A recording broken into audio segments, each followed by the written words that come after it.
원순씨의 원순씨 원순씨 원순씨 원순씨 원순씨 원순씨 원순씨 원순씨의 서울 이야기 서울 이야기 서울 이야기.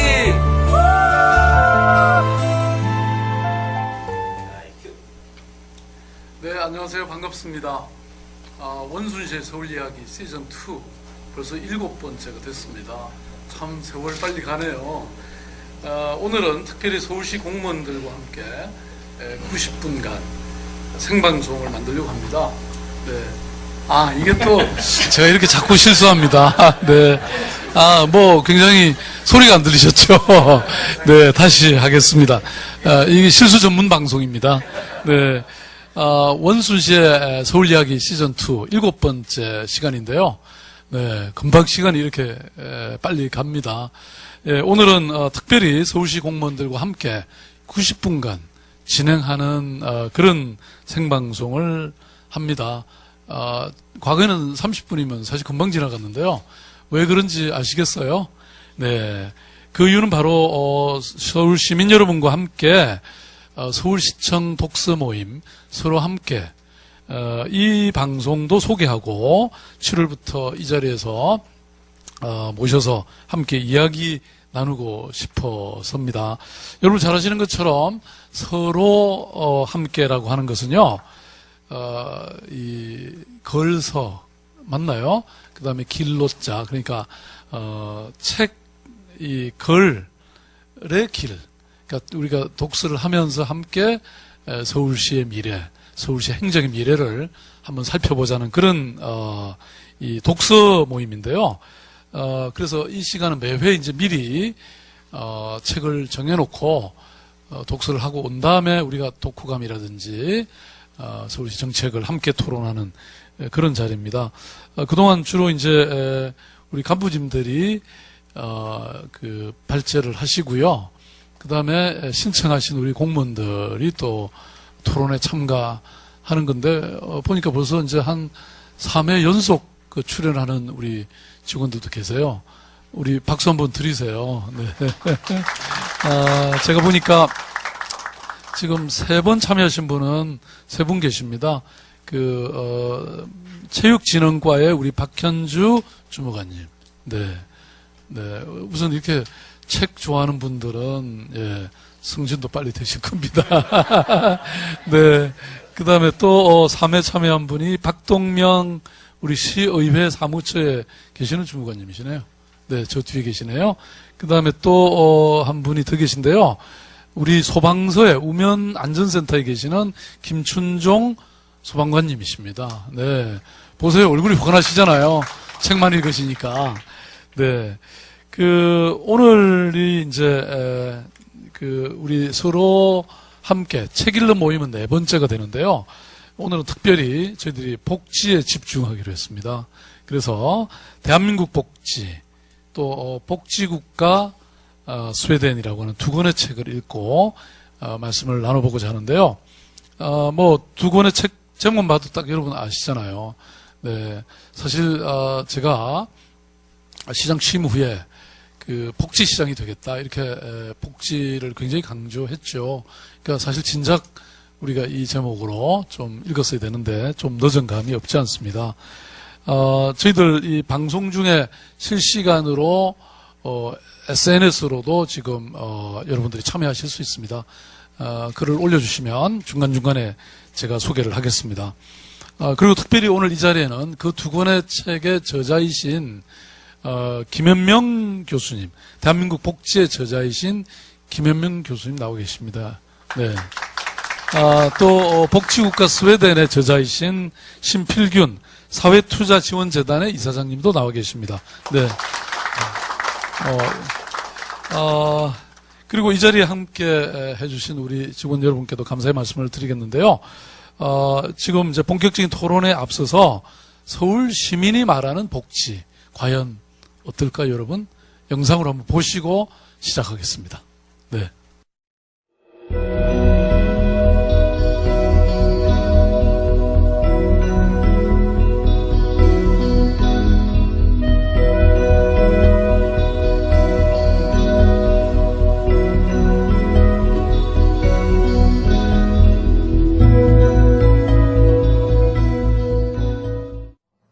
진짜 복지 제대로 받을 사람은 못 받고 좀 똑똑하고 이런 사람은 받을 수 있고 편안하게 아이를 맡기고 이제 출근할 수 있는 국민 건강과 질병이나 해고 같은 데에 도움이 되는 것. 나라와 국가가 국민들을 위해서 삶의 질을 향상시켜주는 사회적 약자가 삶에서 도태되지 않게 포용할 수 있는 게 복지라고 생각합니다. 노인들, 어린이들 그런 부분에 있어서 힘을 쓰는 게 진정한 복지가 아닌가 생각합니다. 행복 추구를 위해서 약자를 돕고 실질적으로 가난한 사람들이 정말 혜택을 받을 수 있는 거지. 복지는 공평해야 된다고 생각합니다. 어려운 사람들이 더 필요로 하는 거라 생각합니다. 사람들이 불행하다고 생각하지 않도록 최소한의 조건을 갖춰주는 게 복지라고 생각합니다. 보편적으로 많은 시민들이 누릴 수 있는 의학이라든가 뭐 이런 모든 복지라고 말씀하시는 거, 먹는 거, 자는 거, 입는 것 이런 것들 좀 이제 많은 사람들이 누릴 수 있는 것을 복지라고 저는 생각합니다. 가난한 사람이든 부자인 사람이든 모든 사람이 행복하게 살 수 있도록 해주는 거라고 생각합니다.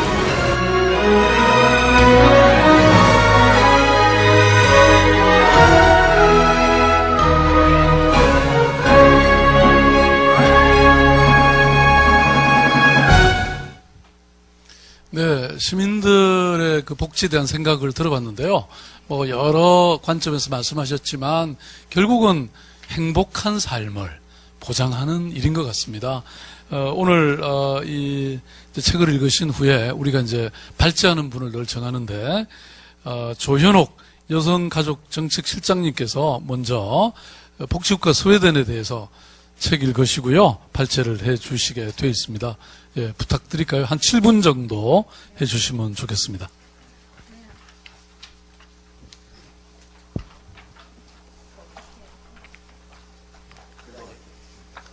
됐나요? 이거 쓰시죠. 제가 됐습니다. 했어요? 예. 예, 여성가족정책실장 조현옥입니다. 예, 책 읽는 것보다 7분에 발표를 하라 그래서 이 7분 동안에 이 책 한 권을 어떻게 발표를 해야 되는지 거기도 고민을 했던 것 같습니다. 그래서 여러분께 깔아드린 자료는 참고 삼아서 보시면 되고요. 제가 그냥 한 2장 정도로 더 짧게 요약을 좀 해갖고 왔습니다. 그래서 제가 재밌게 읽은 부분 중심으로 말씀을 드리겠습니다.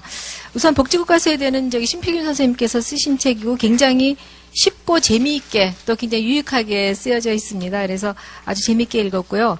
읽으면서 또 좀 궁금한 점들은 다른 책도 좀 찾아보기도 했습니다. 우선 스웨덴은 북구에 위치하고 있다라는 건 많이 아실 거고 면적은 45만 제곱킬로미터, 인구 930만 명이라고 합니다. 우리나라하고 비교를 해보면 남한의 한 5배 정도의 넓이에다가 인구는 한 5분의 1 정도 되니까 굉장히 좀 넉넉하고 널널하다 이렇게 보시면 될 것 같습니다. 지정학적으로는 이제 서유럽에 속해 있지만 그러니까 소련연합하고 굉장히 근접해 있기 때문에 지정학적으로 볼 때 굉장히 중간 위치에 있고 그래서 이제 대외적으로는 계속 중립국가의 위치를 차지하고 있었다고 합니다. 1, 2차 세계대전에도 휩쓸리지 않았다 그러니까 굉장히 좀 어떻게 보면은 운이 좋은 국가라고도 할 수 있을 것 같습니다. 대내적으로는 중도적 이념을 계속해서 가지고 있었고 현재 입헌군 조제와 내각제를 같이 실시하고 있는 그런 나라입니다. 그래서 제가 처음 관심을 가졌던 거는 스웨덴은 도대체 언제부터 복지국가 정책을 실시했나라는 겁니다. 그래서 스웨덴의 복지국가 정책을 보면은 사실은 3인당 1889년에 설립됐는데요. 3인당의 설립과 1880년대에 시작된 노동조합 운동 이 둘의 역사와 같이 함께 하고 있다고 볼 수 있습니다. 1880년대에 스웨덴도 산업화가 시작이 됐는데 산업화 시작 초기 언제나 그렇듯이 노동자나 자본가들의 갈등 또 굉장히 빈곤했고 우리나라 한 1900년대, 30년대, 40년대, 50년대처럼 빈곤했다고 합니다. 그래서 빈곤 그리고 저출산 문제 이런 것들이 노령화 문제 이런 것들이 이제 한꺼번에 닥치면서 이 난국을 어떻게 타개할 것인가 하면서 3인주의와 노동운동이 사회의 중심부로 들어오기 시작한 것 같습니다. 그래서 이제 3인당은 1880년에 브란팅이 이제 중심이 돼서 설립이 됐고 1920년대에 한선 총리가 국민의 집 개념이라는 것을 도입하기 시작하면서 주축을 좀 세우기 시작합니다. 국민의 집 개념은 집과 민족주의, 사회주의를 공동체적 가치로 녹여냈다라는 이런 이야기를 듣는데요. 기본적으로 스웨덴 복지국가 개념의 아주 중심 개념이라고 얘기할 수 있겠습니다. 노동조합은 민주주의, 평등주의, 사회정의를 기초로 해서 커왔고요. 그다음에 1938년에 샬츠바덴 협약이 아마 가장 중심이 되는 것 같습니다.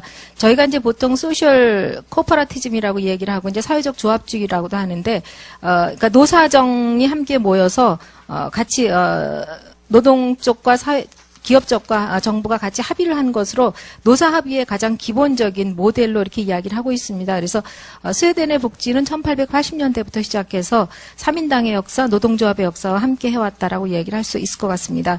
3인당은 1976년까지는 44년 동안 계속해서 집권을 했고 그 이후에는 이제 보수당과 교대로 집권을 하고 있습니다. 현재는 2006년부터 비사민주의 정당연합이 집권을 하고 있습니다. 이제 뭐 이렇게 3인당이 아닌 정당이 집권한다 그러면 보수 정당이 집권했다라고 이야기를 하지만 제가 보기에는 스웨덴의 보수 정당들은 우리나라의 진보 정당들보다 오히려 더 좌측에 있는 것이 아닌가 이제 그런 느낌이 듭니다. 나중에 신필균 선생님께서 이야기를 좀 해주시면 좋을 것 같고요. 예, 그래서 이제 여기서 스웨덴의 사회 정책을 다양하게 나누어서 아동 정책, 가족 정책서부터 시작해서 환경 정책까지 다양하게 설명을 하고 있습니다. 근데 여기서 우리가 좀 봐야 될 것이 이걸 복지정책이라고 하지 않고 사회정책이라고 한 점을 좀 봐야 될 것 같습니다. 사회정책이라고 하면 복지정책까지 다 아우르면서 이를테면은 주택정책이라든지 노동정책이라든지 뭐 경제정책이라든지 환경정책까지 다 이야기를 하고 있습니다. 그래서 소득 재분배 정책을 통해서 국민의 소득과 사회서비스의 최저선을 보장하는 것을 사회정책의 기본으로 하고 있습니다. 제가 나눠드린 자료를 막 뒤적거리시는데 거기에 막 여기저기 섞여 있으니까 그냥 제 얘기를 들으시는 게 더 나을 것 같습니다. 예. 그리고 이제 이 복지정책이라는 것을 왜 사회정책이라고 이야기를 했냐면 사회정책을 이끌어 나가는 도구 내지는 목표가 바로 복지다라고 이야기를 하는 데서 그 관계를 좀 볼 수 있을 것 같습니다. 그리고 이 사회정책을 펴나가는 그 도구는 생활정치를 기본으로 한 고도의 자치성이 보장되는 그런 그 집행기구라고 보시면 될 것 같습니다. 그래서 이제 그 정책들을 하나하나 좀 보겠습니다. 아동정책과 가족정책. 아동정책은 기본적으로 18세 미만 아동에 대해서 사회적 돌봄을 정부가 의무적으로 강화하겠다라는 데 가장 기본이 있습니다. 그래서 이제 가족정책과도 맞물려 있는데 가족정책은 2인 부양자 모델을 중심으로 합니다. 둘이 나가서 돈을 버는 거를 중심으로 하는 거죠. 가족에서. 그래서 보육정책 같은 경우에도 나가서 일을 하는 맞벌이 부부를 중심으로 보육정책이 구성이 돼 있다라고 얘기를 할 수가 있겠습니다. 그리고 이제 1974년부터 부모보험제도를 도입을 했고요. 여기서 이제 재밌는 거는 지금 현재 출산휴가가 480일로 돼 있습니다. 1년이 넘는 그런 기간인데 60일은 어쨌거나 60일 이상은 다른 성이 하도록 이렇게 규정이 되어 있습니다. 우리도 한번 좀 해볼 만한 물론 480일까지는 아니지만 현재 90일 중에서라도 아버지 휴가라든지 다른 성의 휴가를 좀 도입하는 것도 재미있을 것 같습니다. 그다음에 이제 노인정책과 연금제도가 있습니다. 아까도 말씀드린 것처럼 스웨덴에서 이 복지정책이 시작하게 된 데는 빈곤과 또 노령화와 저출산이라는 이런 문제가 같이 있었습니다. 그래서 어떻게 노인정책을 쓰는가, 그리고 노령연금제도 이런 것들이 복지정책에 있어서 가장 먼저 시작됐다라고 볼 수가 있겠습니다. 그래서 누가 노인을 책임질 것인가에서 이제 물음이 시작됐고 국가가 책임지면서 보편주의와 평등주의에 입각해서 노인복지 정책을 편다. 그리고 선별적 돌봄이 아니라 보편적 돌봄으로 간다라는 거죠. 일자리라든지 주거라든지 건강을 챙겨줘서 어떻게 하면 노인들이 따로 떨어진 것이 아니라 사회 속에서 같이 통합적으로 살 수 있을 것인가. 이런 부분에 중점을 뒀다라고 볼 수 있겠습니다. 장애인 정책 마찬가지입니다. 장애인 정책 현재 스웨덴의 8%가량이 장애인들인데 기본적으로 장애인을 돕는 것이 아니라 그들이 정상적으로 어떻게 사회에서 살 수 있는 환경을 조성해 줄 것인가, 정상화 정책이라고 이야기를 하는데요. 그래서 이제 이런 부분들에 중점을 두고 있고 사회적 기업인 3할 이런 것들이 굉장히 활성화되어 있다라고 이야기를 합니다. 교육과 노동 기회를 동등하게 준다라는 것에 중점을 두고 있다고 보면 되겠습니다. 여성 정책은 여성의 참정권 운동과 같이 발달해 왔고요. 기본적으로 여성 정책도 스웨덴이 굉장히 잘 돼 있는 나라로 이야기가 됩니다. 그래서 남성과 여성이 동등하게 참여하는 것을 가장 기본으로 해서 예를 들면 정치에서도 45% 이상 여성이 참여하고 있고 경제나 뭐 다른 분야도 마찬가지입니다. 그래서 참여하는 부분 또 하나는 어린이집서부터 시작해서 모든 교육기관, 교과과정에 양성평등 교육이 다 의무적으로 들어가 있습니다. 그래서 이런 것들을 통해서 남녀 평등이 이루어지는 사회가 아닌가 이렇게 생각을 합니다. 교육정책은 기본적으로 모두에게 균등한 기회를 제공한다라는 것을 기본으로 하고 있습니다. 그래서 물론 전 교육 비용을 국가가 부담하고 있고요. 그다음에 성인을 위한 평생학습, 그리고 진학 경로가 다양하다라는 것도 하나의 특징이 될 수 있을 것 같습니다. 고등학교를 졸업한 다음에 무조건 대학에 가는 것이 아니라 다양한 사회 실습을 거치고 그 다음에 대학에 가고 싶은 사람은 가는 먼저 이런 그 프로세스로 돼 있습니다. 보건의료 정책 같은 경우에는 단계별로 의료 서비스를 제공하는 것, 홈닥터, 자발적인 연대 활동 이런 것들을 특징으로 들 수 있고요. 주택 정책은 저희가 이제 보통 이제까지는 주택 정책을 경제 정책에서 봐왔습니다만 스웨덴 같은 경우에 경제 정책과 사회 정책 두 가지 면에서 보고 있고 발전해 왔다. 그리고 이 주택 정책을 일자리 창출의 도구로만 보기보다는 국가적 차원에서 국민 각자에게 맞는 맞춤형 터전을 마련하는 국가의 노력이 깃들어 있다 이렇게 보면 되겠습니다. 그래서 단독주택, 소유권을 인정하는 임대주택 이렇게 나누어져 있는데 그냥 그 보통 우리가 이야기하는 사적인 임대주택의 비율은 한 20% 정도밖에 안 되는 정도로 공공성이 굉장히 짙게 들어가 있다라고 보면 좋을 것 같습니다. 노동정책 같은 경우에도 궁극적인 목표를 완전 고용에 두고 분배의 형평성을 실현하는데 중점을 두고 있다라고 보면 좋겠습니다. 그리고 아까 말씀드렸던 노동정책에 있어서의 사회적 조합주의 샬트시에바덴 협약이 이제까지 노동정책에 깃들어 있다라고 보면 되겠습니다. 환경정책은 뭐 가장 최근에 나온 정책이긴 하지만 사람과 자연이 어떻게 하면 공존하면서 생태계 순환체계를 돌릴 것인가. 그래서 이 순환체계를 기반으로 한 포괄정책을 기반으로 하고 있고요. 환경정책이 발달한 다음부터는 국민의 집이라는 그 기치를 녹색 국민의 집이라는 기치로 바꿀 정도로 굉장히 중요한 의미를 가지고 있습니다. 그래서 그냥 뭐 몇몇 단어로 제가 이제 정책들을 설명을 했는데 자세한 거는 뭐 책에 다 나와 있고요. 다만 이 사회정책들을 관통하는 공통점들이 있지 않나 이렇게 생각을 했습니다. 보면 우선 보편주의가 있습니다. 그러니까 이 노인이라든지 장애인이라든지 소수로 생각해서 그들만을 배려하거나 도와주는 것이 아니라 이 사회에서 더불어 함께 사는 것, 그리고 일부 계층이 아니라 모두가 함께 누리는 복지, 그래서 보편주의를 기본으로 하고 있다라는 것하고요. 그 다음에 이제 스웨덴 같은 경우에는 굉장히 평등주의가 발달해 있다고 볼 수가 있겠습니다. 그래서 평등이라든지 기본적인 동등한 상태에서 연대를 추구하는 그런 정책들이라는 것. 그리고 모든 정책들이 대중운동의 발달과 함께 발전해 왔습니다. 여성운동, 장애인 정책, 노인 정책 등 모두 정부 바깥에서의 대중운동들이 같이 서로 연대해서 정책들을 발전시켰다라고 볼 수 있을 것 같습니다. 그리고 또 보면 또 통합적 모델도 하나의 특징으로 얘기할 수 있을 것 같습니다. 정책들이 하나하나 떨어져 있는 것이 아니라 예를 들면 가족정책은 여성의 경제활동 참여에 영향을 미치고 노동시장에 영향을 미치고 또 세원이 확충되고 그럼 출산율에도 영향을 미치고 유치원과 학교, 교육정책에까지 영향을 미치는 복합적인 연쇄 효과를 누리는 것이 이 스웨덴의 사회정책의 특징이 아닌가 이렇게 생각을 합니다. 또 제가 궁금하게 생각했던 건 이제 세 번째로 왜 스웨덴이 사실은 유럽에 다양한 국가들이 많습니다. 뭐 독일 같은 경우는 어떻게 보면은 수정주의도 더 먼저 받아들이고 이제 이런 나라들이었음에도 불구하고 스웨덴이 왜 복지국가의 가장 성공적인 모델이 되었는가라는 점입니다. 제가 생각하기에 첫 번째는 지정학적인 조건이 있을 것 같습니다. 위치적으로 볼 때 서구와 그다음에 그 소련연합의 중간에 있었기 때문에 중립적인 위치를 차지하고 있었고 정치적인 성향에 있어서도 중립주의를 항상 견지해왔다라는 것. 그리고 기본적으로 타협과 평등을 중시하는 문화였다라는 점하고요. 그 다음에 뭐 가장 중요한 것은 3인당의 역할이라고 할 수 있습니다. 3인당에 대해서는 아까 말씀을 드렸고, 특히 이제 3인당의 리더십이 굉장히 중요하게 부각이 되는데요. 처음 그 3인당을 창립할 때 중심적인 역할을 했던 브란팅 의원이라든지, 3인주의 초석을 만들었다고 이야기를 합니다. 그리고 한손 총리는 1920년대 사람인데요. 아까 국민의 집 개념을 가장 먼저 주창했던 사람입니다. 그래서 3인주의의 내용을 구성했다라고 볼 수 있고, 그 다음에 엘르란데르 수상, 팔메 수상으로 이어지면서 3인주의가 제도화되고 지속되었다라는 점이 아마 스웨덴이 3인주의의 성공적인 모델로서 일어나게 된 가장 중요한 요인이라고 볼 수 있을 것 같습니다. 그리고 이제 옴부즈만 제도라든지 아니면은 그 책의 마지막 그 절에 있는 것이 이제 사회적 합의 형성의 문화라는 것인데 굉장히 재밌습니다. 그래서 스웨덴의 문화, 그야말로 합의가 생활화되어 있는 문화, 뭐 커피타임, 조직에서의 커피타임의 중요성이라든지 느리게 가면서 갈라진 의견을 묶어내는 작업들, 이러한 문화적인 것들이 영향을 미쳤다라고 볼 수 있습니다. 마지막으로 그럼 한국은 스웨덴 복지국가에서 무엇을 배울 수 있나?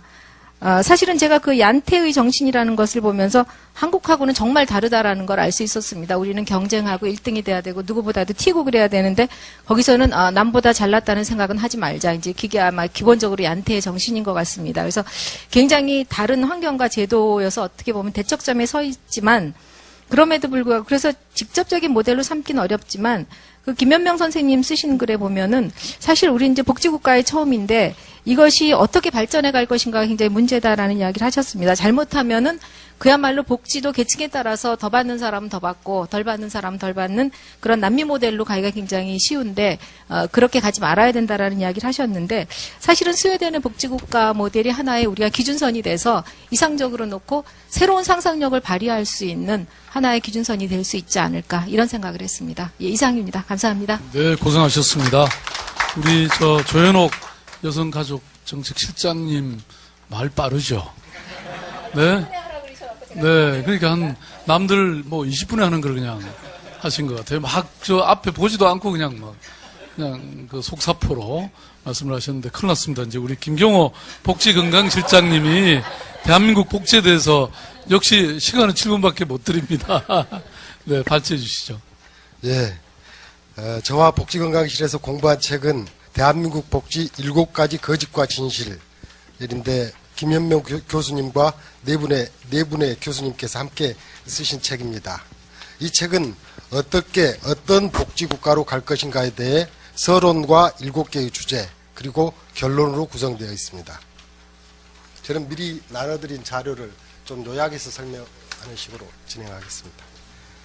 서론은 신광영 교수께서 쓰신 이제 대한민국이 가야 할 길은 어디인가입니다.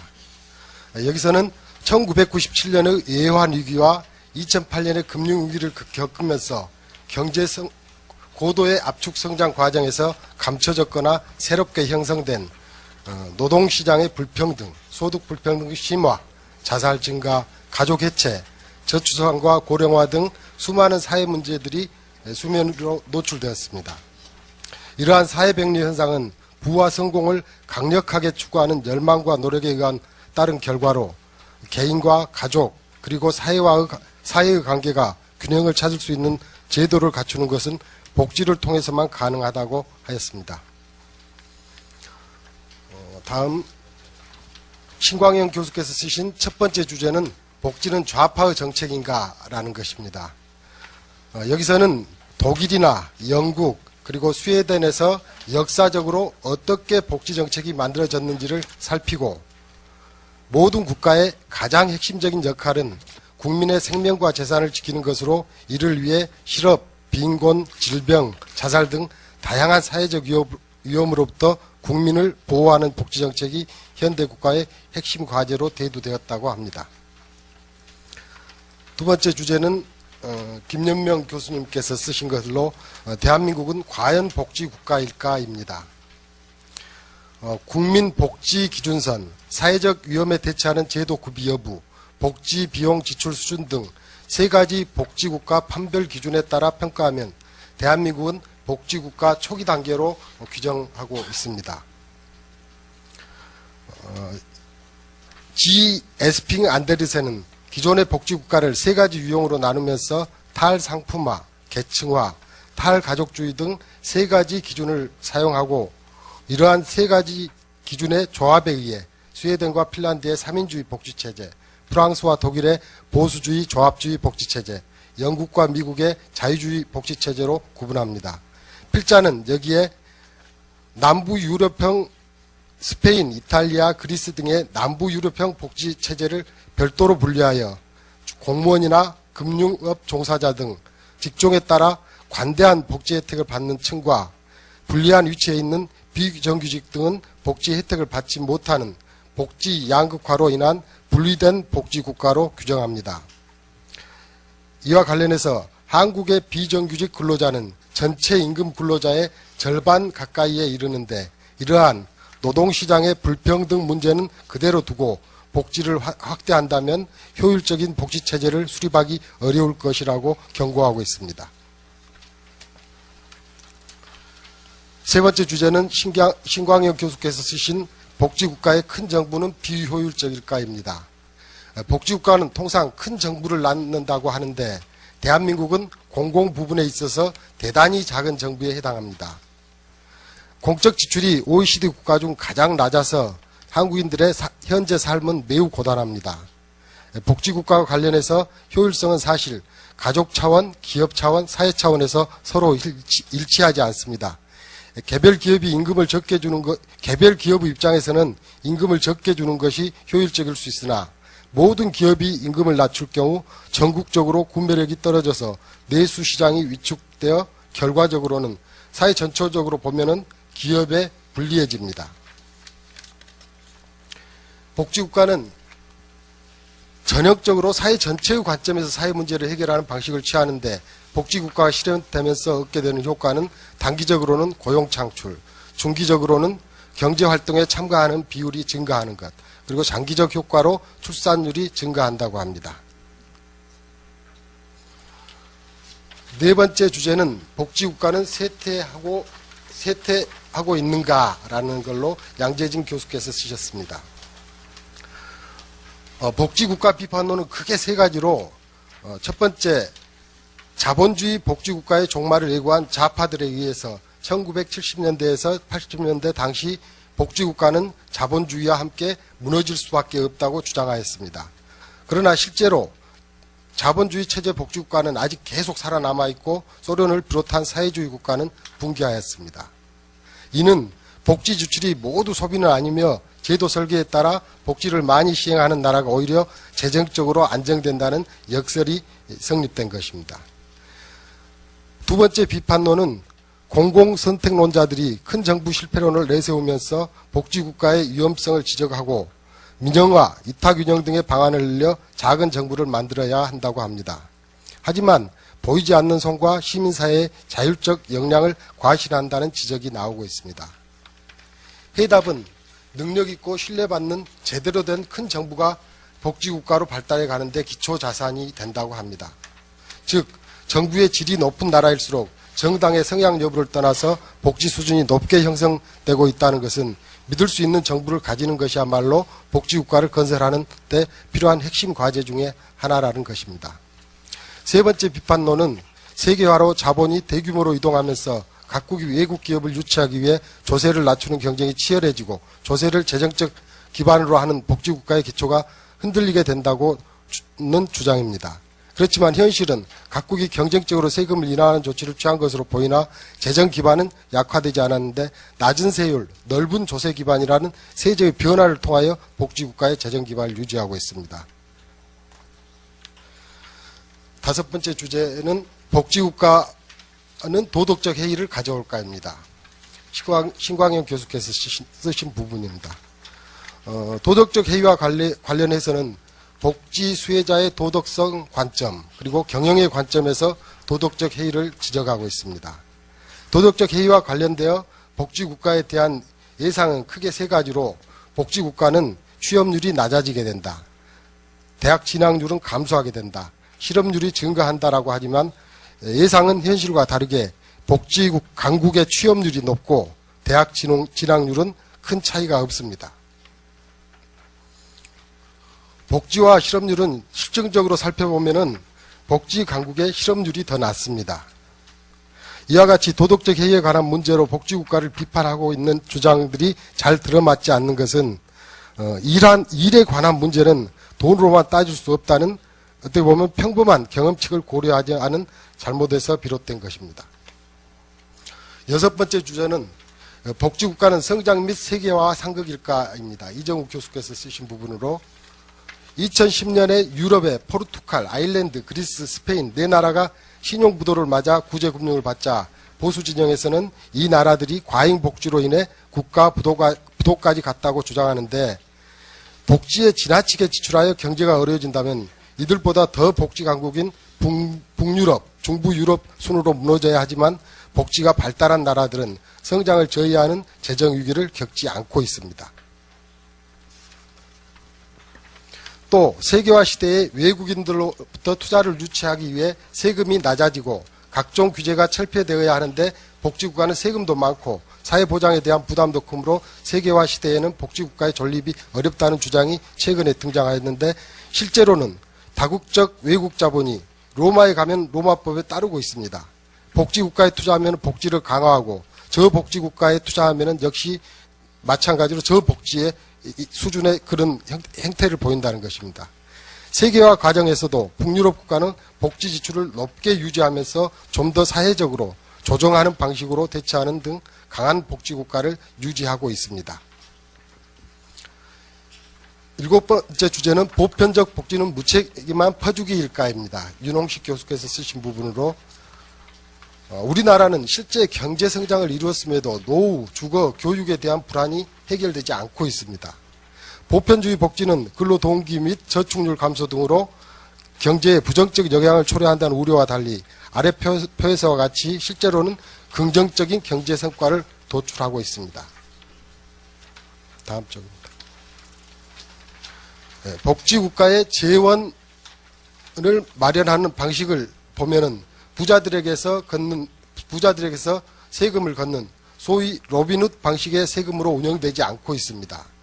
북유럽 국가의 법인세, 자산세는 영국, 미국보다 낮으나 GDP 대비 소비세 비율은 스웨덴이 미국보다 4.5배나 높아 복지 수급자와 납세자가 일치하는 모습을 보이고 있습니다. 보편적 복지보다 자녀적 복지를 통해 가난한 아이들에게 더 많은 혜택을 주어야 한다는 주장이 제기됩니다마는 복지 서비스의 질, 또 증세에 대한 동의를 구하기 어렵다는 차원에서 더 큰 복지국가로 가기 어렵습니다. 보편주의 복지국가는 국민의 신뢰에 기반합니다. 국민들이 보편주의 복지에 대해 먼저 경험해보고 이를 바탕으로 복지를 확대하기 위해 사회적 합의를 도출한 뒤 증세를 추진해야 합니다. 또한 경쟁의 논리가 아니라 인간의 존엄성에 따라 누구에게나 복지를 보장한다는 가치와 철학이 전제되어야 보편주의 복지 실현이 가능합니다. 결론, 어떤 복지국가로 갈 것인가입니다. 복지를 넘어 어떤 복지국가인가가 문제가 되는 것입니다. 즉 어떤 형태의 복지국가를 지향하는지가 대단히 중요한 문제가 된다는 것입니다. 역사적으로 복지는 필요하다고 생각한 사람들이 정치적 결정을 내림으로써 도입되었습니다. 즉 복지는 정치 문제로서 복지를 적극적으로 내세우는 정치 세력과 그들을 지지하는 사회 세력이 필요합니다. 사회적 시민권으로서 복지는 국민이 일상적으로 누릴 수 있는 적극적 권리의 핵심인 것입니다. 현재 복지의 시급한 과제는 인구 변화에 대응할 만한 정책을 모색하는 일이며 가족정책, 아동정책, 여성정책, 노인 관련 복지제도의 구축을 고민하여야 합니다. 신광영 교수님은 우리나라는 복지국가로 할 수 없으며 도표상의 A나 C가 바람직한 사회체제라고 하면서 A나 C는 모든 사람에게 복지 혜택을 돌려주기 때문에 담세율이 높아도 세금에 대한 저항이 없고 삶의 질은 최고 수준으로 우리가 나아갈 방향이라고 규정하였습니다. A와 C는 보편적 복지를 지향하는 국가입니다. 대한민국 복지 7가지 거짓과 진실은 복지에 대한 오해와 편견을 사실 제시를 통하여 바로잡아 주었습니다. 보편적 복지 확대에 대해서는 사회적 합의가 이루어지고 있는 반면 세금 증액에 대해서는 반대 여론이 높으므로 치매 어르신을 위한 데이케어 센터, 중증 장애인을 위한 활동지원 서비스 등 보편적 복지에 대한 경험을 보다 많이 이루도록 하고 정부에 대한 신뢰가 쌓이는 과정을 통하여 정치권 및 일반 시민사회의 합의 도출이 필요합니다. 복지는 당연한 권리이며 이를 위해서는 권리를 요구하는 시민 그리고 시민의 신뢰를 얻을 수 있는 정부가 우선되어야 할 것입니다. 이상입니다.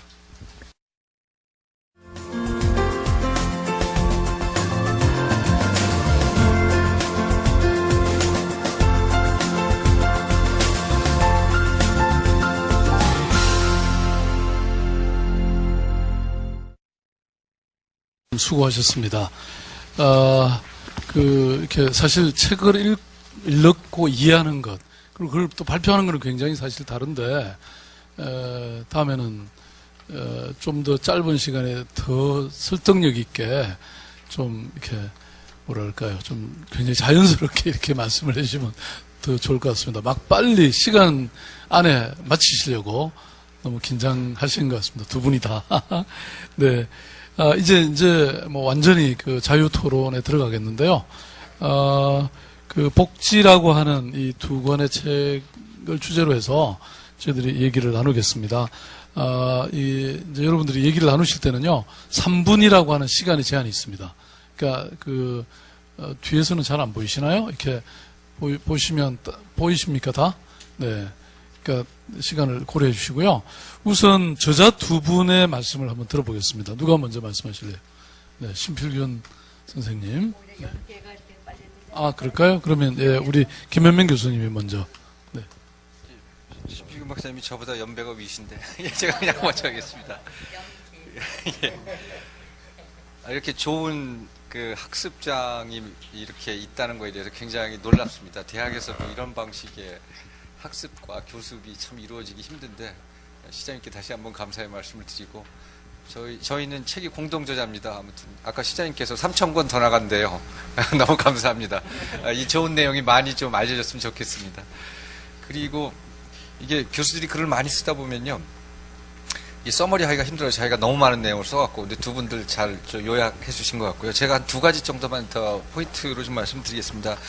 저희들이 쓴 책의 요지는 어떻게 보면 첫 번째는 우리 사회 일부 좀 영향력 있는 보수신문에서 복지나 복지국가를 하면 경제성장도 안 되고 나라가 망한다, 이런 식의 논조가 너무 검증되지 않고 팩트와도 틀린 게 너무 많이 유통되고 그것이 일반 시민들의 머릿속에 자꾸 박히는 것 같아서 이거는 사실과 너무 틀린데, 그래서 저자들이 모여갖고 그런 것을 좀 자세히 밝혀보자라고 해서 지금 대중용 책을 쓴 것입니다.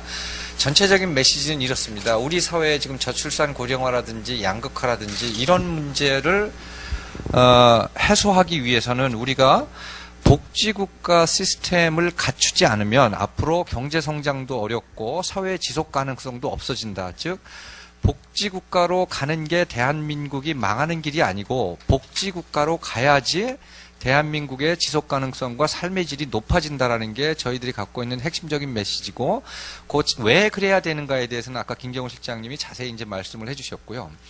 두 번째 포인트는 보편주의의 중요성입니다. 논란이 많죠.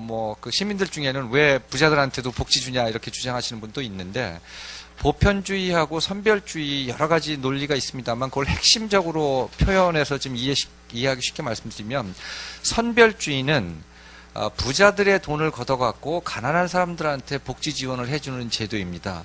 그렇기 때문에 내는 사람은 항상 왜 나만 내냐라고 불만을 갖고 받는 사람은 떳떳지가 못합니다.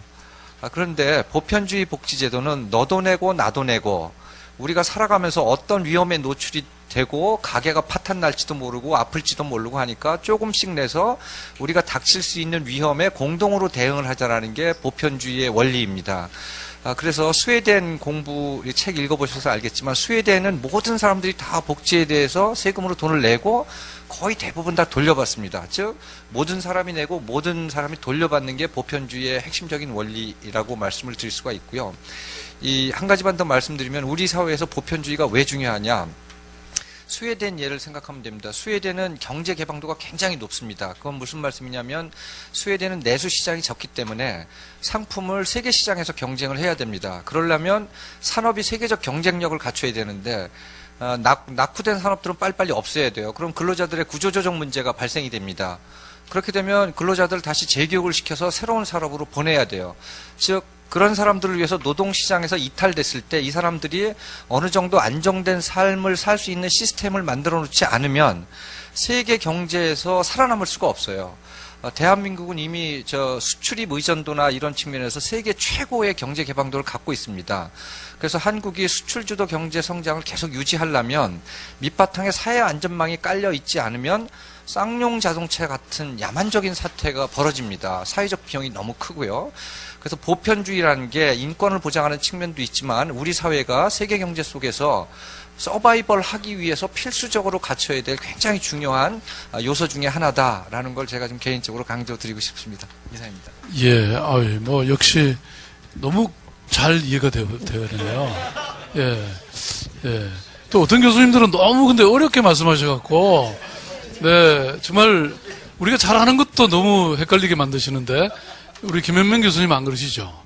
네, 아주 그냥 뭐 토론 그만해도 될 정도로 잘하셨습니다. 그래도 또 우리 신필경 선생님 말씀을 드려야 되는데요. 신 교수님은 사실 이게 책의 저자이기도 하지만 거기서 또 스웨덴이시죠? 공무원 생활을 하셨어요. 그래서 아마 그 정말 피부에 와닿는 이런 말씀을 해주실 것 같아요. 네, 부탁드립니다. 지금 끝으로 김현명 선생님이 스웨덴에 대한 코멘트를 해주셔서 함축적으로 보편주의에 대해서 얘기를 해주셨는데 우리 조현옥 실장님 아주 간결하게 책 한 권을 거의 400페이지에 되는 걸 얘기를 해주셔서 제가 또 보니 들으면서 아주 뿌듯했어요. 제가 그렇게 잘 썼나. 내용이 그렇게 풍부한가 이렇게 생각을 했는데 제가 보충적인 그 스웨덴 복지제도에 대한 그 함축적인 평가 내지 그 내용을 이렇게 얘기한다면은 스웨덴이 일단 그 복지제도를 하게 된 동기가 아주 단순해요. 보니까 저도 살면서 보니까 국민 생활 이대로 가서는 안 되겠다. 너무 빈곤했거든요.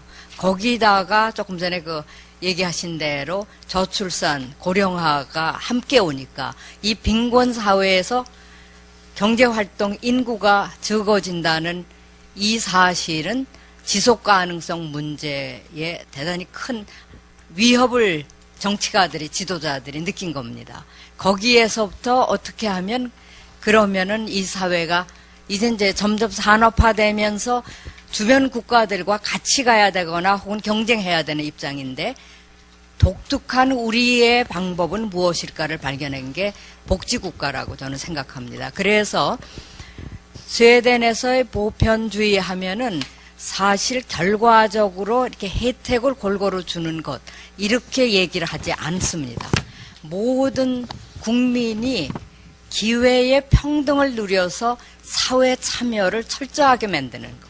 사회 참여라는 건 노동시장에 모두가 참여할 수 있게 만드는 것. 그래서 그 역사적인 과정을 들여다보면은 초기에는 산업화 과정에서 노동자 빈곤 가족 중심으로 했고요. 동시에 또 산업화에서 뒤떨어진 노인들 문제, 특히 이제 노인들이 증가되면서 노인들 문제에 우선순위를 뒀고, 그리고 60년대 이후에는 60년대 되면서 사회복지가 어느 정도 완성이 됩니다.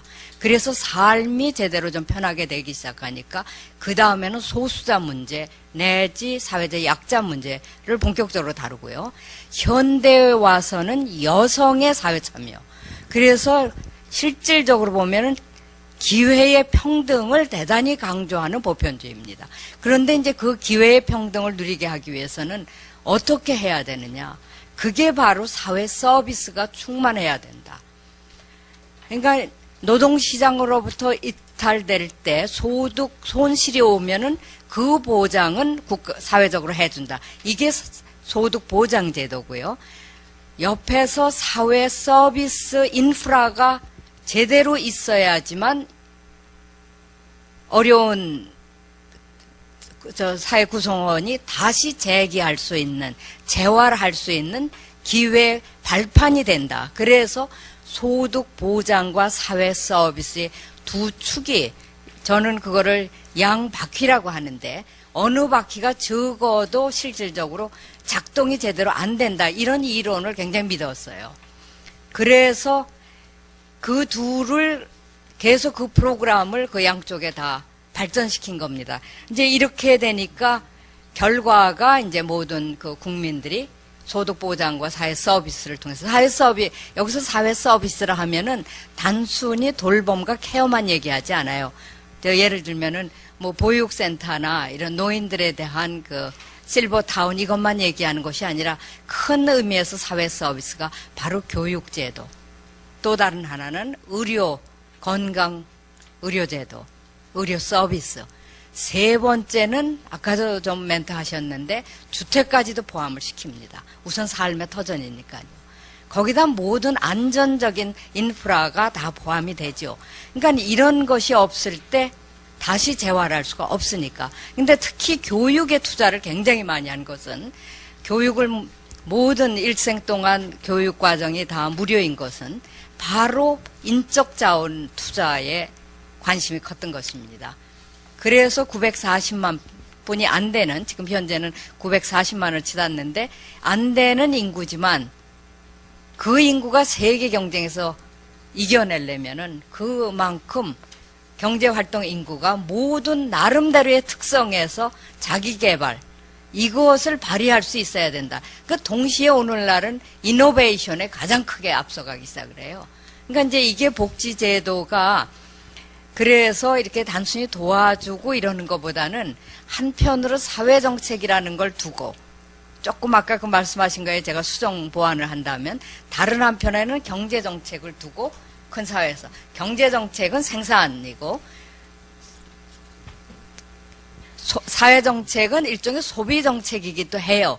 그러나 이 소비정책이라는 건 일종의 동력이기 때문에 생산성을 만드는 동력이기 때문에 절대로 뒤떨어져서는 안 된다.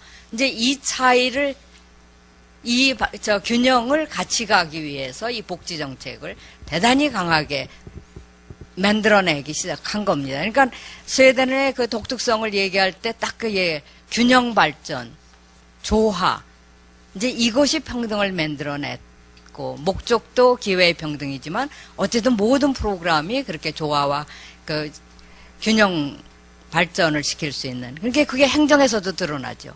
행정에서도. 그러니까 지방 분권화와 집중화 이런 게 중복되지 않도록 굉장히 효율성을 만들어낸 그런 거 내용 자체가 저는 복지국가가 성공한 이유라고 봅니다. 사실 지리적인 이거는 서구 유럽이나 북구 유럽 다 비슷해요. 근데 그러나 운영 작동하는 원리 내지 방식, 기술, 비전, 목표 이런 의지 이런 것이 저는 그 복지국가를 완성시키고 성공시켰다 이렇게 봅니다. 예, 아이고 뭐 한편의 강의를 듣는 느낌입니다.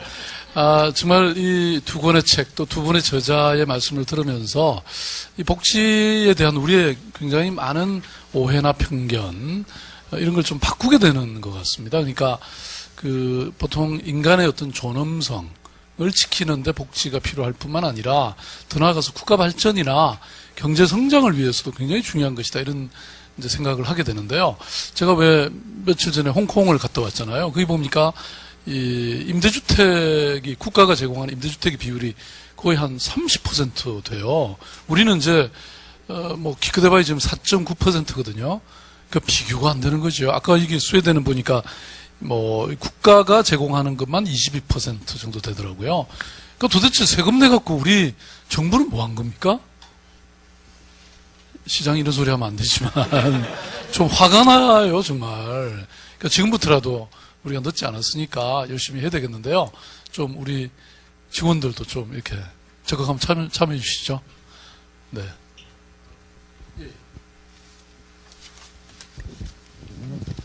네, 이 두 권의 책을 읽으면서 둘 다 이제 주로 스웨덴 복지에 대해서 그 언급을 했는데요. 한마디로 그 스웨덴은 사회복지의 어떤 박물관이다. 그런 모델로 이해를 하게 됐고요. 그리고 이제 지금 금년에 우리 중요한 선거가 있잖아요. 뭐 대선에 나가시는 분들, 국회의원 나가실 분들, 그리고 나라의 중요한 일을 하시는 분들은 제가 볼 때는 이 복지국가 스웨덴 또는 대한민국의 복지라는 이 책을 꼭 읽어야 되는 그런 필독서가 아닌가 이렇게 생각을 했습니다. 그리고 이제 굉장히 부러웠고요. 또 돈도 많이 필요하겠구나 그런 생각을 했습니다. 우리가 책을 사서 보내드릴까요? 그리고 독후감 보내시라고. 네, 그것도 좋은 방법이라고 생각합니다. 그런데 이제 우리나라도 이 복지를 하지 않을 수는 없습니다. 왜냐하면 모든 국민들이 복지를 원하고 복지를 하지 않는 사람은 선거에 당선될 수 없기 때문에 필수입니다. 그리고 우리도 희망이 없는 것은 아니죠. 작년 2011년도에 우리나라에서 70년대, 80년대 외국으로 이민 갔던 분들이 약 4,000명이 한국으로 돌아오는 역이민자들이 발생을 했습니다. 미국, 캐나다, 호주, 뉴질랜드 이런 데서 돌아오신 분들이 한 4,000명 정도 되는데요. 이분들이 우리나라 복지라든가 의료 보장이라든가 이런 게 그 미국이나 그런 쪽보다 훨씬 더 이제 앞섰기 때문에 그분들이 돌아오시는 거거든요. 그래서 우리 대한민국에도 희망이 있다. 이렇게 생각합니다. 예, 우리 김춘종 그 소방관님은요, 불도 잘 끄시지만, 이렇게 공부도 열심히 하십니다. 그 희망적인 말씀을 해주셨네요. 네, 한 가지 더 말씀드릴게요. 네, 아직 안 끊으시고요. 제가 한 3, 4년 전인데요. 아주 추운 겨울에 화재 출동을 했어요. 그런데 지금 생각하면 굉장히 가슴 아픈 일인데요. 노 부부가 살고 계셨는데 날씨가 너무 추운데 난방비가 없어가지고 할머니가 춥다고 하니까 할아버지가 바깥에서 신문지를 주워다가 그 온돌방에다가 불을 피운 거예요. 그랬는데 이제 그거를 연기가 밖으로 새 나오니까 신고를 한 거예요. 그래서 주변에서 이제 물을 그 방 바닥에 이제 이렇게 뿌려서 불 껐을 거 아니에요. 그러니까 할아버지가 굉장히 화를 내시더라고요. 근데 요즘에 보면은 자식이 부모를 돌보지 않는 사람들이 참 많습니다. 그래서 이제 저도 이 책을 읽으면서 보편적인 돌봄, 보편적인 복지라는 거에 대해서 굉장히 감명을 받았는데요. 무조건 부모님이 자식이 있다고 해서 어떤 복지를 하지 않는다면은 제가 방금 말씀드렸던 그런 불행한 사람이 나올 수도 있거든요. 그래서 좀 앞으로 우리 복지 정책을 펴는 데 있어서 여러 가지 많이 고려해야 될 게 있지만은 좀 그런 국민들한테 희망을 줄 수 있는 그런 복지구가 됐으면 좋겠습니다. 그러니까 안타까운 현장을 직접 이렇게 보신 말씀을 하셨는데 사실 우리나라의 지금 준주거라고 제대로 정말 어떤 최소한의 인간적 존엄성을 갖추지 못한 그런 쪽방이라든지 독서실 이런 데서 사는 분들이 거의 한 40만 명의 서울시 안에 있다고 합니다. 그러니까 저희들의 역할이 정말 앞으로 크죠. 네, 예, 또 한마디 더 말씀드리는데. 예. 근데 근데 16초 남았습니다. 네, 시장님이 며칠 전에 쪽방 리모델링 해주신 거를 제가 그래서 굉장히 좋은 일이라고 생각했고요. 또 한 가지 제가 오기 전에 신문 기사를 봤는데 시장님이 홍콩에 가셔서 1박 16만 5천 원짜리 호텔에서 주무셨더라고요. 홍콩 행정장관은 8천만 원짜리. 예. 잘 알겠습니다. 근데 저는 마음 같아서는 사실 날씨가 좋아가지고요. 텐트를 치고 그냥 잘까 그랬는데, 예. 저 소개를 잠깐 해주시죠. 예. 전 여성정책과 안경천입니다. 예. 저는 스웨덴 복지를 읽고 우리 시장님이 스웨덴식 사고를 하고 계시는구나라고 느꼈습니다. 예를 들면 우리는 경쟁 위주의 어떤 1등주의 아니면 엘리트 중심주의를 우리가 이제 추구해 왔었는데 이제 시장님께서는 더불어 함께하는 토론하고 논의하고 화합하는 어떤 그런 주의로 나가서 보편주의로 나가시는 것 같아서 스웨덴식 사고를 하고 계시는구나 이렇게 느꼈습니다. 또 하나는 제가 여성정책과에서 성평등 교육 업무를 담당하고 있습니다. 그런데 금년부터 성별 영향 분석 평가법에 의해서 이제 우리 공무원들이 이제 성평등 교육이 의무화됐는데 그래서 전 지역을 대상으로 이제 교육을 시작하고 있습니다. 근데 스웨덴에서는 이게 유아 시절부터 성평등 교육을 받는다는 걸 알고 깜짝 놀랐습니다. 그래서 예를 들면 파란색 컵은 남자아이, 분홍색 컵은 여자아이 것 이렇게 성평등을 이렇게 고정관념으로 구분짓지 않는다는 것이죠. 그래서 저는 무슨 생각을 했냐면 우리도 이제 어린이집의 보육교사들에게 이게 우리 공무원뿐만 아니라 우리 어린이집 보육교사들 성평등 교육을 실시해야 되겠다. 그래서 이런 고정관념을 어려서부터 깨트려야 되지 않나 이런 생각이 들었고요. 그런 의미에서 이제 저희가 제가 이제 나름대로 이제 복지에 관심이 많은데 우리 선생님 신필근 선생님께서 요즘 제 책을 읽어보니까 아주 유익한 내용이 아주 많았습니다. 그래서 굉장히 이 자리에서 고맙게 생각하고 있고요. 이 두꺼운 책을 저는 그래서 2번이나 연거푸 읽었답니다. 와, 이건 박수 한번 쳐드려야 되겠다. 네. 예, 우리 안경천 팀장님은 정말 책을 형식적으로 읽으신 게 아니고 정말 씹어서 드신 거군요. 네, 그러면 정말 기억에 남죠. 예, 아마 서울이 이렇게 바뀔 징조가 확실히 있는 것 같습니다. 예, 또, 네. 네. 저는 서울시립병원, 서북병원에 근무하고 있는 박예순입니다. 사실 지금 제가 되게 배가 고픈데요. 좀 1시 반이라 일찍 나와서 이 서울 광장도 구경하고 그러려고 이제 왔는데, 오다가 쌍용자동차 분향소하고 현장을 보는데 마음이 너무 울컥해가지고 제가 이제 던킨도넛에서 한턱 쏘고 왔습니다.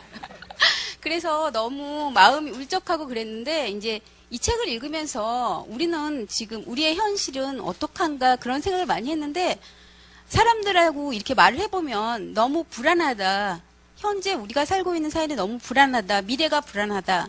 저도 이제 애가 고3이고 또 그렇긴 하지만 애들의 장래에 대해서도 불안하고 그래서 우리가 불안하게 여기는 게 뭔가를 제가 한번 생각을 해봤거든요. 근데 우리가 가지고 있는 불안의 요소가 첫째 교육이나 양육이 있었고요. 또 건강에 대한 것, 주거에 대한 것, 노후하고 일자리에 대한 어떤 이런 두려움이 쌓여 있어서 아주 힘든 현실을 살고 있는데 보니까 이 스웨덴 복지책을 읽으면 이게 다 해결이 되더라고요. 그래서 너무나 그 사람들은 현실을 행복하게 살고 있구나. 그러니까 미래에 대한 두려움이 없어서 정말 소중한 현재를 선물처럼 즐겁게 살고 있다고 해서 왜 우리는 그렇게 살 수 없을까 그런 생각을 했는데 저희 사회가 인간의 존엄성을 지켜줄 수 있는 마지노선만 갖추고 있으면은 정말 좋은 사회인데 예를 들어서 달걀이 서 있으면은 항상 불안한데 달걀이 누워 있으면은 항상 편안하고 그러니까 우리가 사는 사회도 어떤 그런 2080 부가 집중되는 사회가 아니고 3070 이런 식으로 해서 사회 안정망이 갖추어질 수 있는 사회였으면 참 좋겠다는 생각을 했고요. 그래서 왜 우리는 그렇게 좋은 제도도 우리도 다 있더라고요. 보니까 뭐 바우처 제도, 대역회어 제도 이런 제도들이 너무 많아요. 많은데 우리는 그렇게 살 수 없는 게 제가 학교에서 그렇게 배우지를 못했더라고요. 보니까 너무 우리 사는 게 소유욕을 너무 강조한 사회에서 살아서 정말 나의 존재가 뭔지 어떤 인간으로서의 존재 욕구를 실현시킬 수 없는 지금 상황에 있거든요. 그래서 저는 이거를 우리가 정말 많은 사람들이 우리와 가치의 철학을 좀 바꿀 수 있는 기회가 됐으면 좋겠고요. 이런 토론도 한번 찬반으로 나눠서 아카데미식 토론으로 한번 했으면 좋겠습니다. 예. 네. 네. 근데 뭐 좀 반대가 있고 그래야 되는데. 근데 되게 마이크를 잡으니까 좀 떨리기도 하고요. 그래서 정말 저희가 근데 한 가지 하고 싶은 말은요. 저희가 보편적 증세를 통해서 보편적으로 돌려받는다. 이거 참 좋은 말인데요. 사람들한테 물어보면 뭐 마늘밭에 뭐 수억억도 감추고 어느 교수는 뭐 250억도 뭐 집에다 감춰놓고 이래서 탄류에 대한 불안감 때문에 세금을 또 내고 또 불안한 것 같은데 국가가 믿을 수 있는 정부가 되는 게 제일 중요하다고 생각합니다. 예. 아유, 우리 박혜순 주무관님은 참 똑똑하시고 또 마음이 너무 따뜻하시네요. 그러니까 마지막에 하신 말씀이 참 또 와닿네요. 그러니까 이런 세금을 우리 국민들이 기꺼이 내서 그 돈이 정말 자기한테 또 주변에 제대로 돌아갈 것이라고 하는 그런 기대, 네. 신뢰가 너무나 중요한데 우리가 뭐 매일 언론에 나오는 거 보면 뭐 사실 신뢰하기 힘들게 돼 있잖아요. 네. 그래서 그런 어떤 눈에 보이지 않는 그렇지만 너무나 중요한 사회적 인프라라고 할까요? 네. 기본을 네. 갖추는 게 굉장히 중요하겠다. 이런 또 점을 지적해 주셨네요. 네. 네, 너무 고맙습니다. 또, 예.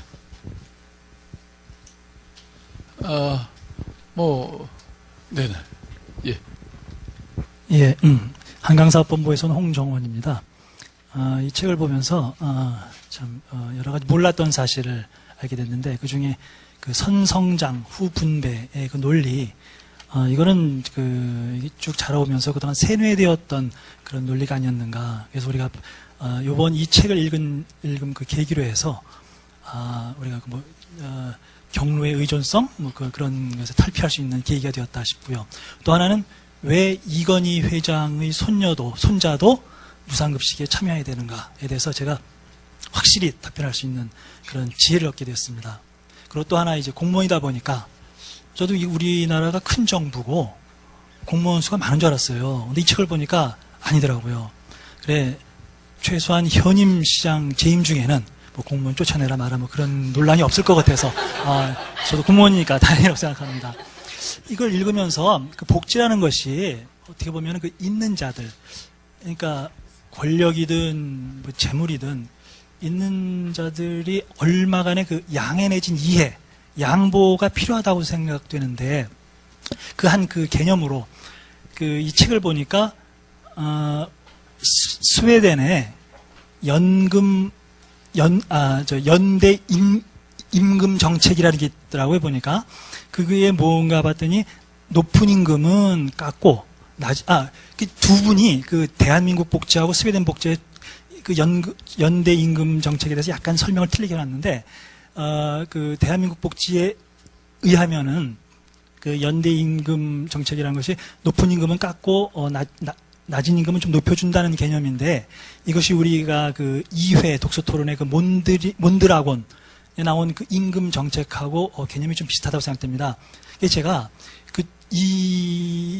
이것을 읽으면서 이런 의문이 생겼습니다. 왜 스웨덴에는 어떻게 그런 자신의 그 이익을 양보하는 그런 생각을 할 수 있었던가. 물론 거기 보면 스웨덴 복지 보면 포괄적으로 얘기가 있습니다. 동등한 자유와 권리를 누구에게나 보편적으로 이렇게 부여한다는 그런 신념을 공유했다. 뭐 그런 얘기가 나오긴 하는데 어떻게 그런 신념을 이끌어낼 수 있었는지 그 두 분 중에 혹시 자신 있는 분께 제가 질문 드리고 싶습니다. 이상입니다. 뭐 질문까지 이렇게 하셨으니까 오히려 더 좋습니다. 사실 홍정원 선생님은 한강사업본부에서 양화 지역에서 활동하고 계시죠. 네. 그런데 뭐 이렇게 연속으로 지금 2번 참여하셔가지고요. 우리 서울시 공무원의 이 지적 수준이 어느 정도인지를 지금 증명해 주시고 계십니다. 답변. 예. 제가 먼저 할까요? 예, 스웨덴 경우에 이제 제가 경험으로 보면은 그 지금 주신 말씀을 이론적으로 얘기하보다는 오히려 경험이 더 나을 것 같습니다. 실질적으로 신뢰를 할 수 있다는 게 내가 드린 공만큼 다시 얻을 때 신뢰가 가지 않습니까? 아까도 그 시장님 그 말씀을 하셨죠. 그러니까 우리 고부담이라는 말을 많이 해요. 조세가 대단히 높은데 평균 그 일반 중산층들이 내는 근로세가 31% 됩니다. 그 31%가 다 지방정부로 가요. 국민의 80%는 지방세만 내는 셈입니다. 근데 그 31% 중에 3분의 2 내지 4분의 3이 기초 단위로 가고 나머지가 광역시로 갑니다. 근데 광역시가 하는 일은 의료, 보건의료만 하거든요. 이렇게 다르기 때문에 그런데 그 기초 단위에서 받은 조세에 대해서 완전 100% 그것이 국민을 위해서 쓰여지는 것을 아예 홈피에 각각 그 기초 단위마다 홈피에 지금은 내놓고 있어요. 당신이 낸 100크로나의 세금은 이렇게 쓰여집니다. 거기에 의하면 한 30%가 교육, 한 40~50%가 복지, 나머지가 환경, 주변 환경, 뭐 인프라 이렇습니다. 이런 것을 봤을 때 그 신뢰가 가지 않겠어요? 거기다 하나만 조금 더 다시 마이크를 잡기 전에 말씀드리고 싶은 거. 아까 그 얀떼 법칙 말씀을 하셨는데 저는 문화는 자꾸 진화되는 거라고 보거든요. 그런 스토리는 어느 나라나 아름다운 게 있습니다. 그런데 그 얀떼 법칙이 어느 정책에 드러나느냐. 교육 정책에서 그대로 드러납니다. 스웨덴은 그 성적표라는 게 초등학교에 없죠. 9년까지, 그러니까 중학교까지의 성적표라는 게 없죠. 바로 너무 우월된 사람, 사실 90점이나 100점의 차이를 별로 안 볼, 문제를 삼는 게 아니에요. 이런 게 그 복지 정책에서 그대로 드러나거든요. 그게 다시 문화에서 유지되도록 만드는 거죠. 그래서 그게 신뢰를 만드는 게 아닌가. 저는 그렇게 느꼈습니다, 살면서. 네. 또 뭐 질문을 하시거나 말씀하실 분. 예. 이제 손이 계속 올라가고 있습니다. 예, 자활지원과에 근무하는 임종배입니다. 참고로 자활지원과는 노숙인 관련 복지 정책 및 그 현장 실무를 담당하는 부서입니다. 저도 책을 2권을 다 읽으면서 굉장히 많이 새로운 장르를, 새로운 지평을 열었다 할까요? 경제 용어를 한번 불러오신 것 같은. 그러니까 저도 약간 저희가 하는 복지 중에 대다수가 약간 선별적, 자녀적 복지를 많이 했다라고 판단이 들었고, 그 점에서 굉장히 보편적 복지라는 개념이 머리에 다가왔던 점에서 굉장히 감사하게 생각하고, 더 나가서 이제 스웨덴의 그런 복지를 겪으면서, 가야 될 길이 아직도 많이 남았구나. 복지 쪽에서 해결해야 될 문들이 굉장히 많구나. 이런 생각을 하게 됐습니다. 그 점에서 좀 작가님이 앞에서 좀 제가 한편도 사시였고 공무원하셨기 때문에 질문을 드리는 게, 제가 보면서 코뮌이라는 단어와 랜드스팅, 물론 광역 지방자치단체 개념이 이제 어감상은 드는데 막상 살지 않다 보니까 정확하게 그게 어떠한 역할을 하고 어느 정도의 공무원 숫자가 있고 아까 어느 정도 예산을 가지고 있는지 전 또 한편은 공무원이다 보니까 그쪽 공무원들이 굉장히 많은 일을, 특히 고민 쪽에서 굉장히 많은 일을 하던데, 뭐 예를 들어서 뭐 하다못해 교육, 주택, 뭐 의료, 뭐 이렇게 구체적으로 들어가던데, 처우는 어떻게 되는지 공무원들의 뭐 이런 것도 굉장히 궁금하기도 하고, 업무가 굉장히 많더라고요. 뭐 그런 노가 있고요. 그리고 하나만 더 질문을 드리고 싶은 게, 제가 일부러 인터넷 다 뒤져봤는데, 스웨덴에 노숙인이 있는지 검색을 해보니까, 이렇게 그런 마땅한 자료가 안 나와요. 그래서 저희 쪽에는 뭐 서울역 주변에 한 400~500명 정도 머무르고 있는데, 그쪽도 스톡홀름 쪽에 이렇게 노숙인이 혹시 있는지 궁금해서 질문드립니다. 네, 두 번째 질문부터 얘기하면 노숙인이란 개념은 없어요. 다만 그 알코올리스트, 약물 중독자들이 사실 경찰이 항상 잡아갔는데도 불구하고, 그러니까 잡아간다는 얘기가 엄하게 벌을 하기 위해보다 하여튼 공공질서를 무너뜨리는 행위를 하는 거를 막으려고 하죠. 그럼에도 불구하고 보이긴 하는데, 주로 스톡홀름에 가보시면은 컨설트 하우스라는 게 아주 중심에 있습니다. 컨설트 하우스, 그 아름다운 음악당에 층계가 쫙 넓은 게 있는데 주로 거기들 많이들 누워 있어요. 근데 거기에는 그런 노숙인보다과 더불어서 여름이면은 관광객하고 같이 어울려서 있거나, 다른 데서 볼 수 있는 게 지하철, 기차 안에 애들 노숙인들이 하루 종일 왔다 갔다 해요. 올 때 갈 데 없으니까 그냥 타고. 이제 그런 현상을 볼 수 있는데, 우리가 얘기하는 노숙인이라는 그거는 없고요.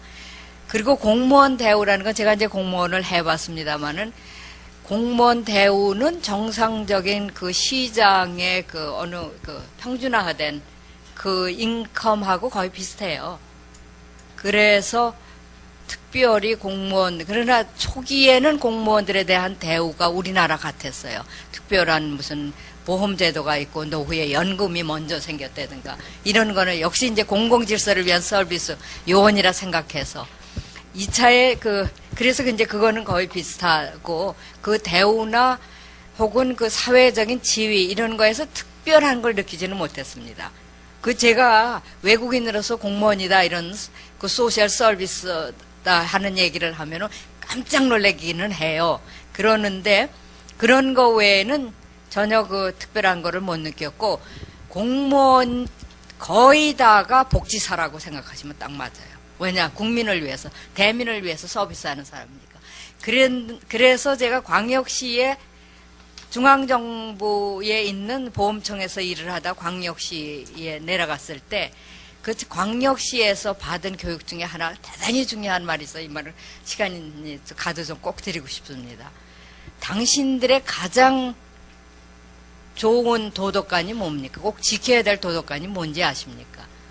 교육관이 특별한 사람 아니에요. 목사였는데 묻더라고요. 바로 국민이 낸 세금을 한 푼이라도 효율적으로 활용하도록 노력하는 것, 그게 가장 중요한 도덕관이라는 그 얘기를 듣고, 이게 공무원들의 의무구나, 저는 그건 아주 잊혀지지 않는 그런 경험입니다. 다산 정약용 선생님이 하신 말씀 그대로네요. 예, 보니까 우리 임종배 주무관님은 자활지원과에 이렇게 계시는데 굉장히 스웨덴이 궁금하신 것 같은데 우리가 보내드려야 되겠네요. 네. 저렇게 궁금하고 책을 2번 읽고 저렇게 감동받으신 분을 우리가 보내드리면 얼마나 알뜰하게 보고 오시겠어요. 그러면 아마 아까 국민의 예산, 우리 시민들의 예산을, 세금을 아마 100배로 와서 보고 와서 갚지 않을까 이런 생각을 합니다. 자, 그러면 또 지금 시간이 이제 많이는 남지 않아서 안녕하십니까. TBS 교통방송 텔레비전국에서 근무하고 있는 김상규라고 합니다. 저는 우연치 않게 스웨덴에서 3년 정도 공부하면서 살 수 있는 그 기회가 있었었는데요. 그 주무관님 대답에 이사님께서는 없다라고 말씀을 갖다 하셨지만 많이 봤습니다. 근데 그게 이제 그러니까 큰 의미의 노숙자라고 생각을 갖다 하면 될 것 같고요. 집이 없거나 뭐 일이 없어서 길거리에 나와 있는 사람들이라기보다는 일하기 싫거나 아니면 집에 들어가기 싫어서 이제 여름에 나와 있는 사람들이 좀 많은 편이었던 것 같고요. 제가 스웨덴에서 살면서 느꼈던 것들 중에 하나가 스웨덴이 정말 복지국가일까? 라는 생각을 많이 했고요. 그 사람들이 이제 이제 그 사회적 안정망 속에서 이제 가지고 있는 그런 편안함, 또 신뢰, 뭐 이런 것들에 대한 부분들은 크지만 또 그 사람들이 가지고 있는 또 다른 어떤 고민들, 갈등들 이런 것들은 상당히 많았기 때문에 우리가 볼 때는 상당히 그 어떤 이상향적인 어떤 복지국가의 형태를 띄우고 있긴 하지만 그 나름대로 사회적인 문제라든지 뭐 이런 것들은 무시할 수 없었다. 하지만 그것들조차도 사회나 국가나 정부나 이런 쪽에서 감당해내려고 노력하는 모습들만큼은 배울 수가 있었다라고 생각을 했었고요. 그리고 한 가지 이제 재밌었던 것들은 이제 거기서 지금 이제 이사장님 말씀해 주셨던 것처럼 세금이 되게 많다고 얘기하는데 저희가 가끔 그런 질문을 했었어요, 친구들이랑. 그래서 너희가 만약에 세금을 더 내라고 한다면 그래서 좀 더 좋은 복지를 갖다가 이제 받을 수 있다면 더 낼래? 뭐 이런 얘기를 갖다 물어봤을 때 제가 만났던 친구들 중에 10명 중에 뭐 9명 정도는 기꺼이 세금을 더 내겠다라고 얘기를 하는 모습을 갖다가 보면서 이 친구들은 정말 정부나 이런 그런 공무원들에 대한 어떤 이 신뢰라는 것들이 상당히 높구나라는 생각을 갖다 많이 했습니다. 근데 제가 들었던 궁금한 것들은 이제 우리 교수님께 질문을 드리고 싶었던 것들은 우리가 계속 스웨덴이라는 얘기를 갖다 이제 복지에 대한 어떤 이상향처럼 얘기를 갖다 하고 있는데 과연 저희 나라 내지는 서울시가 생각하는 복지의 방향성이 정말 스웨덴 모델을 갖다가 가지고 따라가야 되는 것들인지 아니면 또 다른 어떤 하나의 대안이 있을 수 있는 것들인지 이런 부분들에 대한 어떤 좀 이렇게 관점이라든지 아니면 이렇게 좀 제시해 줄 수 있는 것들이 있으신가 싶습니다. 예, 고맙습니다. 뭐 어느 곳이나 또 천국은 없겠죠. 네, 뭐 상대적이라고 볼 수 있을 텐데요. 그래도 좋은 문제 제기해 주셨고, 뭐 여러 가지 사실 그 SNS 통해서 올라온 의견들도 많은 것 같습니다. 지금 이게 LLO인가요? 아니면 110인가? 예, 아무튼 이런 아이디를 가지신 분이요. 한 주무관님 말처럼 서울시에도 많은 복지가 있는데 그 복지를 알지 못하고 배우지 못해서 혜택을 못 누리는 것 같습니다. 많은 시민들에게 복지 혜택을 누구나 받을 수 있는 것이며 어떤 복지가 있다는 것을 알리는 게 1차적이어야 하지 않을까요? 네, 이것도 참 중요한 말씀인 것 같습니다. 우리가 이 복지 혜택을 늘리는 것도 중요하지만 이미 기존에 있는 복지마저도 제대로 찾아먹을 수 있도록 그 교육을 시켜드리거나 아니면 중간에 이것을 제대로 살펴드리는 일이 필요할 것 같습니다. 제가 미국에서 보니까 소셜 웰페어 로 센터, 그러니까 사회복지 법률센터라는 게 있어가지고 그 왜 우리 지금 그 기초생활 수급권이 있음에도 불구하고 그걸 이렇게 제대로 법률적으로 주장을 못하는 이런 분들의 권익을 찾아드리는 그런 일도 필요할 것 같고요. 그 다음에 밍러브 86, 그러니까 밍러브 86이라고 하는 아이디를 가지신 분은요, 복지란 행복의 삶이라고 하는 뜻이 있다는 걸 처음 알았네요. 남녀노소 모두가 누릴 수 있게 연령대별, 직업별, 주변 환경별로 복지를 만들면 좋을 것 같습니다. 카드를 만들 때 우리가 자주 사용하는 부분을 선택하여 혜택을 받듯이요. 네, 이런 의견을 주셨는데 사실 지금 우리 김현명 교수님이 위원장이시죠? 그 서울 시민복지 기준선 지금 아주 열심히 사실 뭐 수백 명이 지금 모이셔서 토론을 하면서 지금 서울 시민이 누려야 될 최소한의 삶의 질, 그 복지선이 어디에 있는지, 물론 이게 이제 또 예산하고 연관이 있기 때문에 뭐 마냥 이상적으로 할 수는 없지만 어쨌든 저희들이 지금 그걸 마련하고 있고요. 이제 정말 시간이 빠른 것 같습니다. 벌써 이게 시간이 다 갔습니다. 1시간 반이. 지금 그 주신 의견들은 물론 꼼꼼히 읽고 또 이게 반영되도록 할 것이고요. 이제 다음 달 7월이 되면 서로 함께는 시민 여러분이 추천해 주신 책을 공무원과 또 시민이 함께 읽고 독서 모임에서 함께 토론할 시간을 만들어 보려 합니다. 그러니까 시민들에게도 지금 책 추천권과 또 여기 참가권을 같이 드리는 겁니다. 다음에 조금 더 긴장하셔야 됩니다. 네. 지금 현재 그 시장실 홈페이지하고요. 또 예스24를 통해서 서울시민 여러분께 서울시 공무원과 함께 읽고 싶은 책을 추천받고 있습니다. 벌써 많은 분들이 추천 도서를 올려주셔서 몇 군을 제가 소개해 드리겠습니다. 그, 첫째는 정우성님께서 추천해 주신 건데요. 한국 근현대 주거의 공간사. 재밌겠네요. 네, 이런 책도 추천해 주셨고요. 이 책은 주거가 사회와 어떻게 서로 상호작용을 하면서 변화왔는지 알 수 있는 책이라고 합니다. 그래서 근현대 한국 주거에 관한 이해가 있다면 미래 한국 주거에 대한 그런 우리가 통찰도 할 수 있지 않겠습니까? 늘 역사는 우리가 이렇게 과거를 알아야 미래도 우리가 설계할 수가 있는 것이죠. 네, 이런 의견을 이제 주셨고요. 그 다음에 두 번째 사연입니다. 박진용님께서는 뉴욕에서 인도 뭄바이까지 세계 유명 도시의 흥망성쇠를 다룬 도시의 승리, 이런 책을 소개해 주셨습니다. 다 읽고 싶으시죠? 또 오시고 싶으시죠? 네, 다음에 경쟁이 좀 치열할 것 같습니다. 예, 도시 속 함께하는 공간의 중요성에 대해서 다시 한번 생각해 보고 싶어서 추천한다고 하셨습니다. 자, 그러면 시민 여러분께서 추천해 주신 이 두 권의 책, 이게 더 나은 서울을 만드는데 굉장히 큰 기여를 하실 거라고 생각하고 7월에 서로 함께 주제 도서를 선정하기가 굉장히 힘들었습니다. 왜냐하면 이 두 권이 다 읽고 싶으시잖아요. 뭘 하면 좋을까요? 네. 그런데 그 중에 이제 7월 또 서로 함께에서는 전진영이라는 분이 계신데 우리가 지금 계속 업그레이드 되고 있습니다.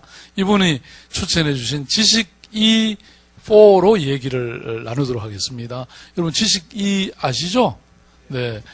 이게 너무 유명한데요. 이제 이분이 이렇게 얘기를 했습니다. 시장님과 함께 하시는 공무원분들이 이 책에 소개된 국내외 사례를 통해 좋은 점은 정책에 반영하고 또 안 좋은 점들은 생각해보는 계기가 되셨으면 좋겠습니다.